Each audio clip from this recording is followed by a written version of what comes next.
Nadakpan sa bypass operations sa NBI Sevro ang 42 anyos nga inahan nga gingong namaligya og shabu sa barangay Sambag 1, Dakbayan sa Sugbo.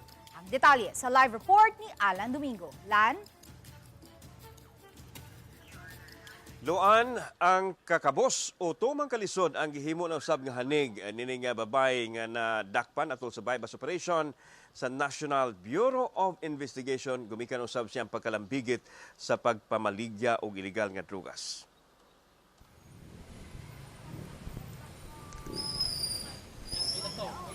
Tayo ka. NBI.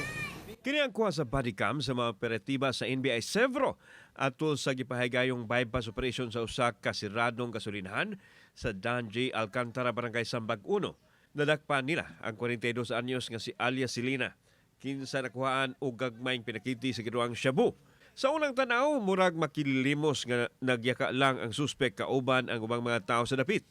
Gibalhog siya sa detention facility sa NBI. Naalarma ang NBI sanglit duol sa mga tunghaan og terminal ang operasyon sa druga sa babae nga target niya sa iyang modus. The reason why we conducted this operation, though we seldom operate drugs, because of the impact and the surrounding effect on the surrounding businesses, communities adjacent to that particular location.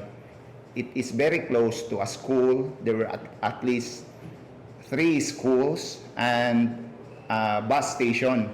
Akong mga customer, mga mga driver sa 01K. Shout out. Mga 01K. Nako diri. Shout out, ha? Kinsa pa? Ngora na sila, sir. True. Pero na ako na may estudyante. Dili na tinuod, sir. Di ta muhatag og kanang dili ta kaila. Sir, wala ta kaila ng mga estudyante. Giangko ni Selena na maligya siya og shabu ngadto sa mga PUJ driver nga nahimo na niya mga suki. Giklaro niya nga wa siya maligya sa mga tinun-an. Bag-o lang kunong namatay ang iyang anak ug way ikabayad sa utang maong namaligya siya og drugas. Mamalit rami sa dulho. Unsa man mura ng merkado dito? Ha? Mura pug merkado dito. Oo, anak. Tagpila ko nimong kupra? Ala, sir, tag 150. 150 Oo. ang sachet. O siya tag 150 niya. Usahay na mo bayad og dos. Mas mayo kung na mo bayad 250 kay makabayad sa utang. It's very alarming. That's why we acted on the information that we received.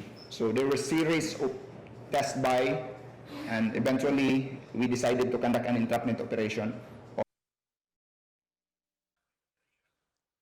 Luan, gisubay usab karon sa NBI ang posibilidad nga dili lang kining naasong dinakpan ang naghimo sa ingon, posibleng doon na pa'y susama kaniya nga diya lang sa kadalanan ang nanginabuhi sa pagpamaligya usab og illegal nga drugas. Luan. Daghang salamat, Alan Domingo.